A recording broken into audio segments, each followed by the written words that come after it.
everybody. I'm Larry Ridley, and this is Madden 17 on EA Sports. Every wide receiver in the NFL wants to be a top target, and two players will be trying to be that today. It's Allen's Chargers going up against Robinson's Jaguars. With that, let's welcome in our fine broadcast team. Here are Brandon Gaudin and Charles Davis. Thank you very much, Larry. We are here on a beautiful afternoon for football. Today, two AFC teams set to do battle as we've got a good one in store between the San Diego Chargers and the Jacksonville Jaguars.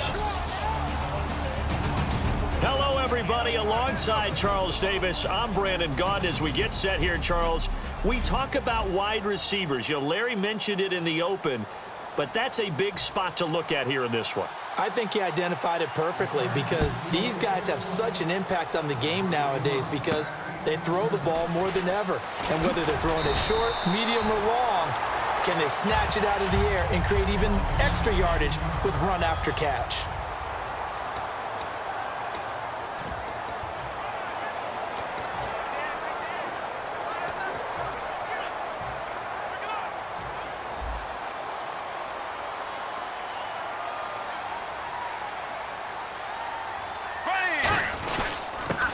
Now a handoff here to his running back. And he'll push his way forward to about the 32. 5 yards is the tally on first down. That brings up 2nd and 5. Second down following the run.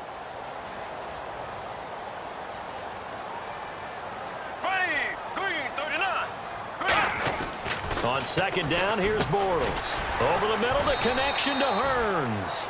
It'll be a 3-yard gain, and that's going to bring up a 3rd down. An early test, 2 plays in. This is 3rd and 2.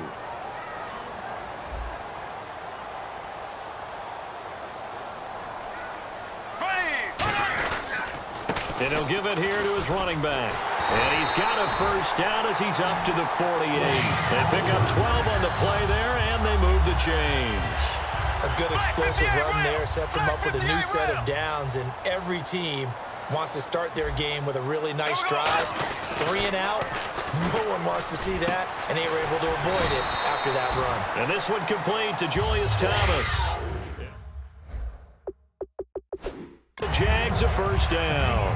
And the coach is just...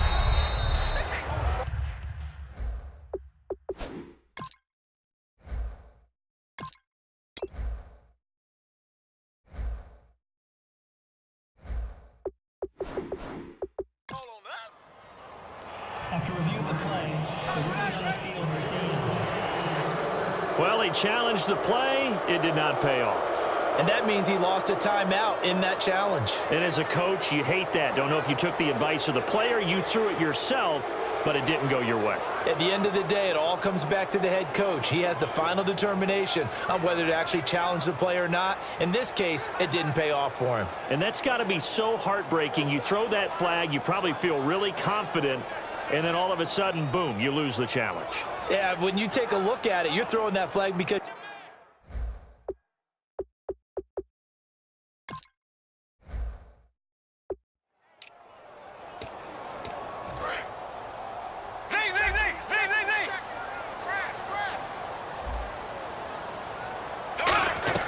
Bortles now on first down. Looking again for Thomas, this time complete. 15 yards through the air and a first down. And there's a completion to the tight end. And look at the size of these players nowadays. At that spot, 6'4", 6'5", and up. A lot of guys used to be basketball players, somehow came back to football. That's really good for the game of football. You're getting better athleticism, great hand-eye coordination, guys who know how to control their bodies when they run their routes. And the next snap coming inside the red zone here. This drive is turning into an extended one, and the guy carrying the ball, he's becoming more like a body blows guy. Every carry is putting some damage on the defense. So after a while, I'm not too sure how many guys are going to want to run up and tackle him. It's been a 7-play opening drive, and this is 3rd and short. And how about the dime look here? 6 DBs on 3rd and inches. Daring them to run the ball. Throwing is Bortles. Looking for his running back, and he's got it. And a loss of 3 to bring up fourth. On now is Jason Myers, 26 of 30 as a rookie last year.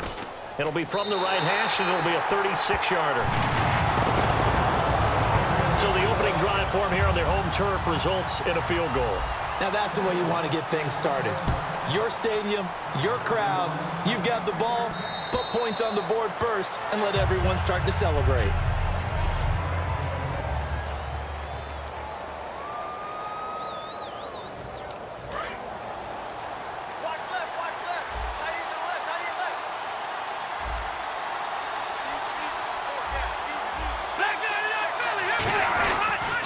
With his second-year man, it's Melvin Gordon. And not a whole lot doing there as he'll get it up to about the 28-yard line. A gain of 3, second down. And after the play on the ground, that brings up second down here.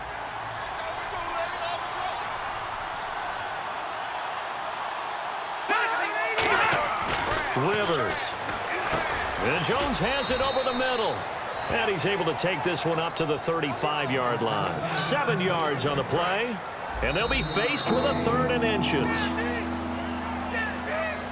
So back now to begin the second quarter with Charles Davis, Brandon Gaudin. It's the Chargers here with a football. But they've got a 3rd and inches coming up, trying to keep the chains moving. From the shotgun, it's Rivers. Gets it to Benjamin. It's caught. And he's got the first down yardage before he's brought down at the 42. That was a nicely run slant route, and what the receiver's trying to do is make the defender think he's going upfield for a deeper route, and then breaks it off, usually after about 3 to 4 steps, and cuts towards the middle of the field. And now what he's trying to do is use his body to keep the defender away from the football and get the quarterback a really nice target. And it's complete to Antonio Gates.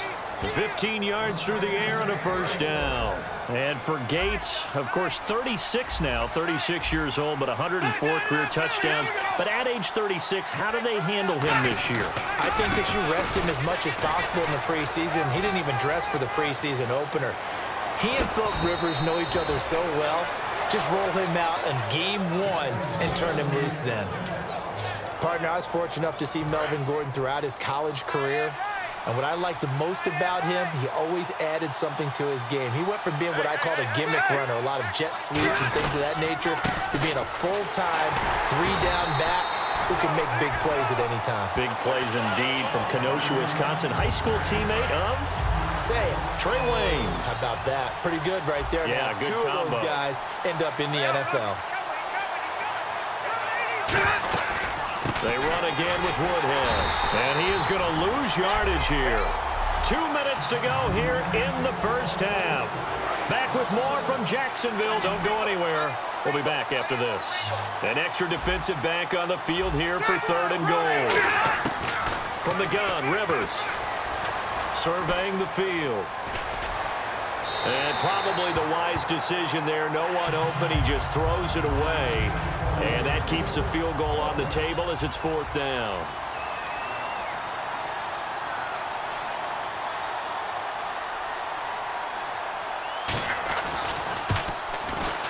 And Lambeau will put this one through. And that will tie us at 3-3. So 3 points is the outcome, but probably not what they're looking for given the drive that they were on. Yeah, things were looking good. You had it 1st and goal, but then the offense sputters a bit, and they're forced to settle for a field goal. And he'll take it back to about the 19-yard line.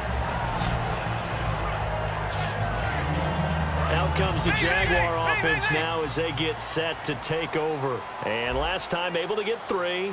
It's not what they wanted. They wanted 6, but they got at least something. They mustered something out of the drive. They'll take it. I like the way you've described it. Not ideal, but they'll take it. Anything to put some points on the board. But this time on offense, they don't even want to see the field goal kicker trot on the field.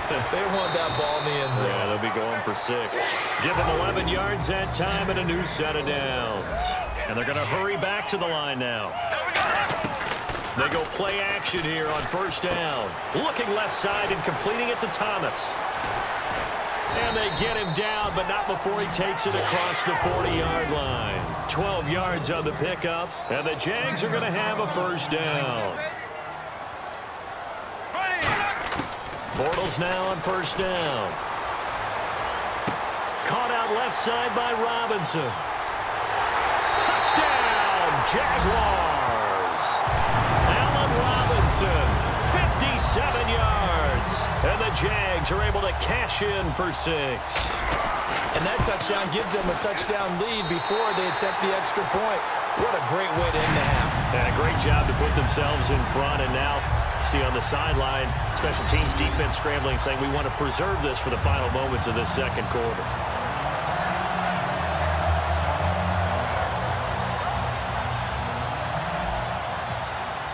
And after the touchdown, here's Myers to boot it away. This fielded at the 2. Oh, a heck of a move. Man. And nice work on the return as they'll start their drive just past the 30-yard line. And now San Diego getting set to go.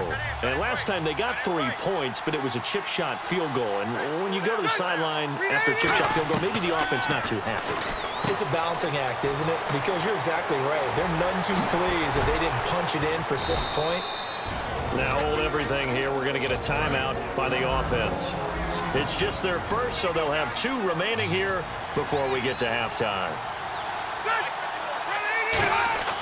First down, Rivers. Gates has it over the middle. And the stop here will come at the 38-yard line. So we're back in the offense getting set following the call of that timeout. And the D-line pinching together, must be expecting the run. Second down, Rivers. This is Gordon on the dump off. And inside the 20 before he's brought down. They call it a gain of 19, and it moves the chains. And now they're in the hurry-up. From the red zone now, Rivers. That is caught inside the 5. And he's in for a Charger touchdown. Antonio Gates, as the first half is winding down. And the Chargers are an extra point away from tying this thing up. And he's got it up and through. After nearly 30 minutes of football, that touchdown puts us in a position where if they make the extra point, we're right back to even before we start the second half. That'll be taken in the end zone. And in hindsight, probably should have stayed where he was, as he'll only get back to the 16-yard line. The Chargers defense now getting set and taking the field. Last drive, touchdown, surrender. Here, see if they can stop it. It's always a constant battle of letting the last series go, good or bad, but especially bad. Give up a touchdown. Okay, forget the finger pointing, forget the blame. Go back out and play the defense you know you're capable of and help your team out. And probably look to the leaders, as always. As always. They're going to be the ones going to grab some people and say, all right, let's do this thing. And he's going to have to eat this one as down he goes. Melvin Ingram in there to get him for a loss of 5. And on 3rd and 15, we see the dime look, 6 DBs on the field.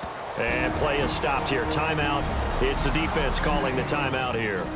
And with halftime on the horizon, they'll be out of timeouts from here forward. And likely time for one final play here in the half, so they will go for it on 4th down. A final shot before half for Bortles. He's going to sling. Oh, this is taken in. It's complete. So thanks to the late touchdown, and hello, I guess Larry's halftime show was buttoned through. And we are moving on and ready to go for the 3rd quarter.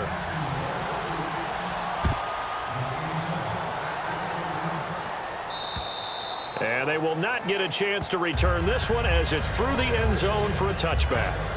Out comes the Chargers as they'll go on offense now to start this 3rd quarter. They have a chance to break our tie here as we get a look at the first drive of quarter 3. And it's such a tone setter, isn't it? Because both sides trying to seize momentum to begin the half. What do they have dialed up that'll give them an advantage to move the ball downfield? Let's find out what they have dialed up. No gain on the play there, 2nd down. Well, usually you don't think of the cornerback coming in for a no-gain play, but that's what we had there. Nice tackle. Man, how about the range, too? Coming from the outside part of the play, moving his way into the inside and making that play happen. No gain for the offense, big play for the defense. Back-to-back stops make it 3rd and 10. So back-to-back plays here where he couldn't get anything on the ground. Now you face a 3rd and 10 and assume you're going to try to pass it, right? I would think so, because you've tried to run the ball, and really it didn't matter who got the ball in the play because there was no... And the Jags